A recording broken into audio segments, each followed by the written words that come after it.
الحمد لله نحمده ونستعينه ونستغفره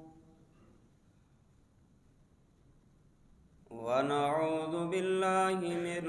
شرور أنفسنا ومن سيئات أعمالنا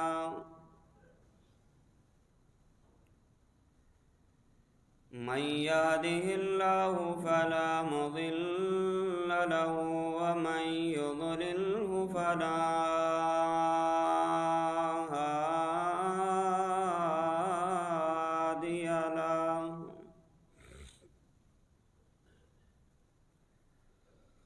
ونشهد أن لا إله إلا الله ونشهد أن محمدًا عبده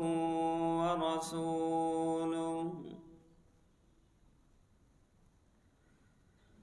اللهم صل على محمد وعلى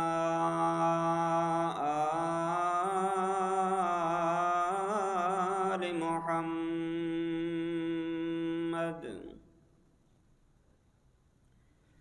كما صليت على إبراهيم وعلى آل إبراهيم إنك حميد مجيد اللهم بارك على محمد وعلى آل محمد كما باركت على إبراهيم وعلى آل إبراهيم إنك حميد مجيد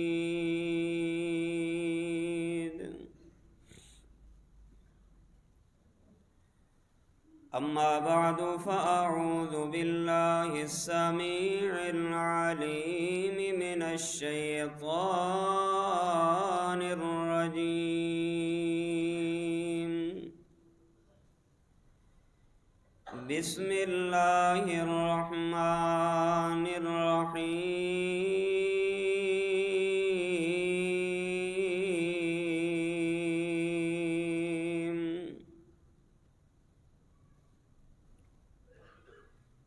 وما كان لمؤمن ولا مؤمنة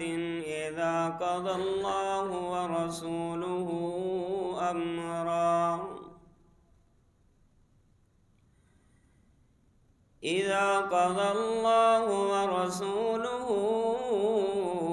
أمرا أن يكون لهم الخيرة من أمرهم ومن يعص الله ورسوله فقد ضل ضلالا مبينا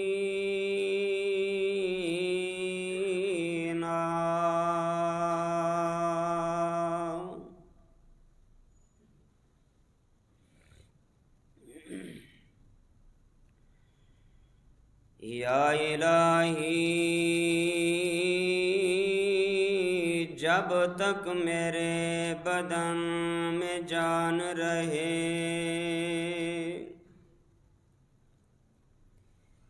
میری یہ تمنا ہے کہ میرے لب پہ تیرا قرآن رہے اور یہ بھی تمنا ہے کہ اس دنیا میں کوئی کام کر جاؤں الہی اگر توفیق مل جائے تو خدمت اسلام کر جاؤں